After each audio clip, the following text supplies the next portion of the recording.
Hey there guys, alright, today we are back with some more geography now. This time we're on to Cyprus. I think we just have Cyprus and one more country and then we are out of the seas. About fucking dime. I think it's the Czechs next. Anyways, this should go well. A country that is split in half between Greeks and Turks, I believe. I believe that's the split of the island. Before we dive in, make sure you go and check out the links in the description box below. I would love it if you joined the Discord. Now let's go ahead and dive right in. One country, two sides, three exclaves, four people groups, and a lot of confusing lines that can give even the most seasoned Uber driver a level 5 seizure. Yeah. It's time To learn geography now. Hey everybody, I'm your host Barbie. If you don't know anything about Cyprus, all you really have to know is that it's an island with a lot of fine wine and landmines, a lot of barbecue and barbed wire, spa resorts and spies resorting to spying on... Let's move on. Okay.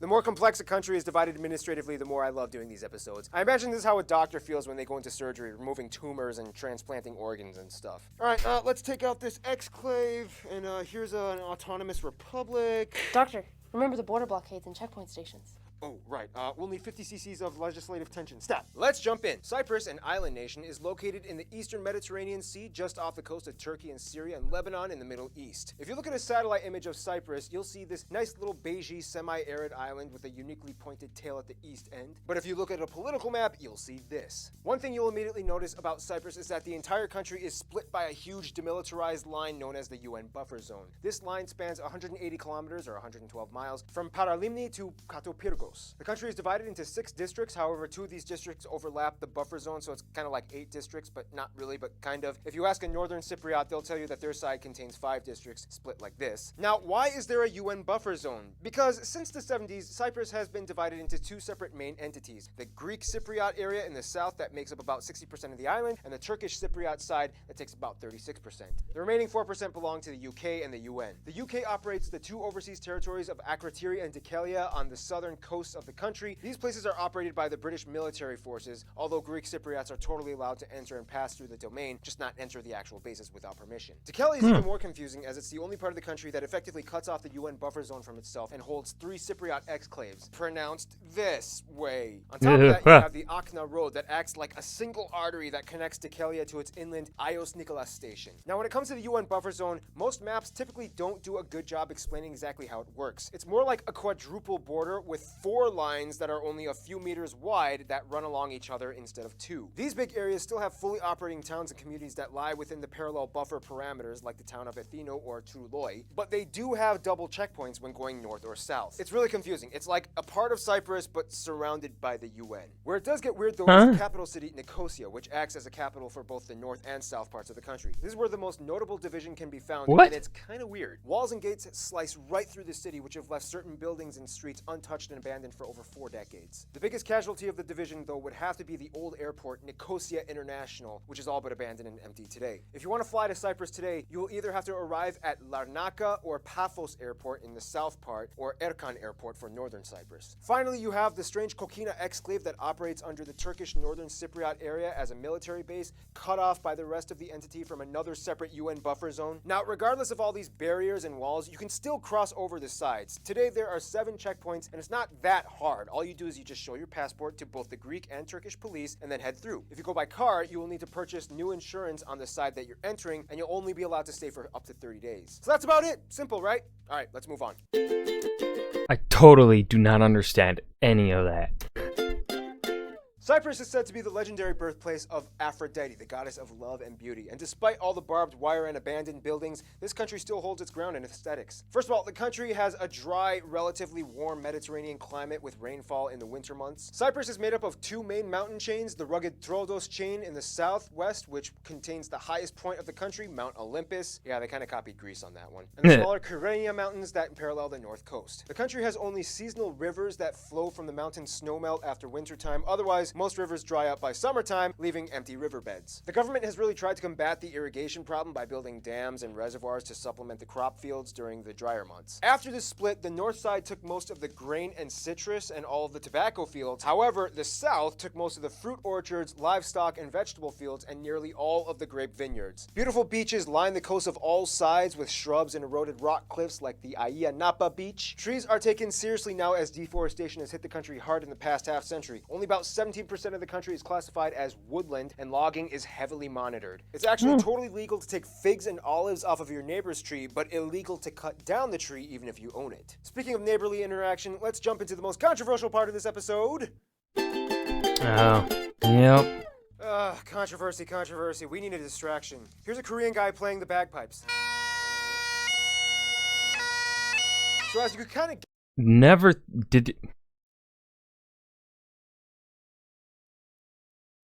That's not what I was expecting. gather from the previous two segments, Cyprus is kind of divided. Essentially, the country is populated by two main ethnic groups that have quite an interesting history on the island. First of all, Cyprus has a population around 1.2 million, and it has the highest percentage in the EU of working adults with tertiary education. Although the numbers are a little hazy and debatable, the entire island is made up of about 77% Greek Cypriots and about 18% Turkish Cypriots. The remaining 5% come from a wide range of other nationalities like Armenians, British, Russian, and even a sizable Vietnamese community has settled in the country as well. Now here's where we finally address the elephant in the room. How on earth did all this internal conflict arise on such a small island? And by small island, I mean the third largest in the Mediterranean. Well, not getting too deep into history, Cyprus has gone through a lot of crazy times in the past few millennia. The earliest recorded documents show that it was first inhabited by the Mycenaean Greeks, and then the Assyrians, Egyptians, Persians, and then the Greeks again, and then the Egyptians again, then the Roman Empire, then the Arab Caliphates, the French, the Venetians, and then the Ottomans for like 3 centuries, and then finally the British until they broke free and became annexed in 1914, and then independent by 1960. And that's when the real domestic conflict began. Long story short, 1974 was the year when all the fighting went down and this became a thing. To this day, Turkey is the only country that recognizes the Turkish Republic of Northern Cyprus as a sovereign state, whereas the Republic of Cyprus kind of acts as the poster child for the entire island on the world stage. So that's why Cyprus looks the way it does, and that's all I'm gonna say. The funny thing is, most Cypriots today, north or south, want a reunification plan and think the whole division is just a stubborn older generation problem that shouldn't be carried out today. Culture-wise, of course, It's usually always the older generations fucking over the younger. Greek Cypriots are incredibly influenced by Greece and Greek culture. However, they do speak with a pretty interesting dialect that sometimes even Greek people from the mainland have a little trouble understanding. Many of the words have a slight Turkish or Arabic undertone, and there's a whole slew of Cypriot slang that isn't even used in standard Greek. Northern Turkish Cypriots, of course, identify closest to Turkey. Both sides, although heavily identified with their respective cultural religions, Islam for the north and Greek Orthodox for the south, the countries are both run under secular governmental systems. Most women in Northern Cyprus don't even wear headscarves, let alone typical conservative Muslim dresses, and alcohol is sold and drunken everywhere. One thing that really sticks out, though, would be the proficiency in English. Since Cyprus was under British rule for a while, English became the de facto language, and around 80% of the country actually speaks it. Of course, Greek and Turkish are the official languages, but English signs and translations can be found everywhere, and typically you can strike up Oh god, the British make them drive on the left? Oh, that's stupid. a conversation in English with See, that's the British doing stupid things. Fuck drives on the left. Literally drive on the right side of the road, because it's right. It's correct. Alright? Fuck no. most people on the island, especially the younger generation. This also helps out when the tourists start flocking in, which makes up a huge portion of Cyprus's economy. Let's talk about the interactions they have with outsiders.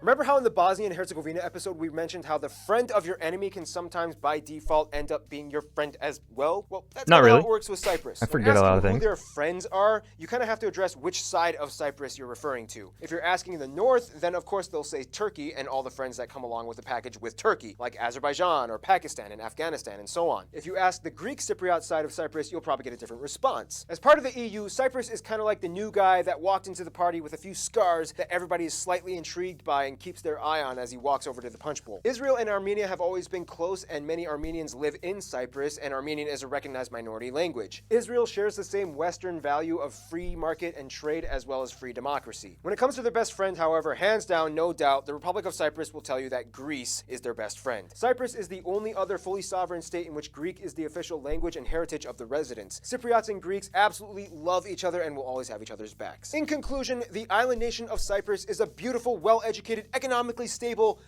hot mess. Who knows what it'll look like in the future, but let's hope it involves fewer blockades and more block parties. Stay tuned. The Czech Republic, also known as Czechia, is coming up next. Is it Czechia? I thought it was Czechia. Which is it? Geography Now, Cyprus. This was a pretty good episode. I don't think it was as interesting as the previous episode. I don't know. It felt like he was definitely trying to avoid talking about certain topics because he didn't want to risk controversy by saying anything. So I think that kind of made the episode a bit more boring. It's not like I'm wanting controversy, but like I want it perhaps a deeper dive into the demographics, deeper dive into, you know, the issues at hand within Cyprus. And it definitely felt like he was avoiding those. Kind of sucks. It's understandable, but also still sucks. But I hope you guys enjoyed. Remember to hit that like button and subscribe for more. And I will see you guys in the next video. Peace.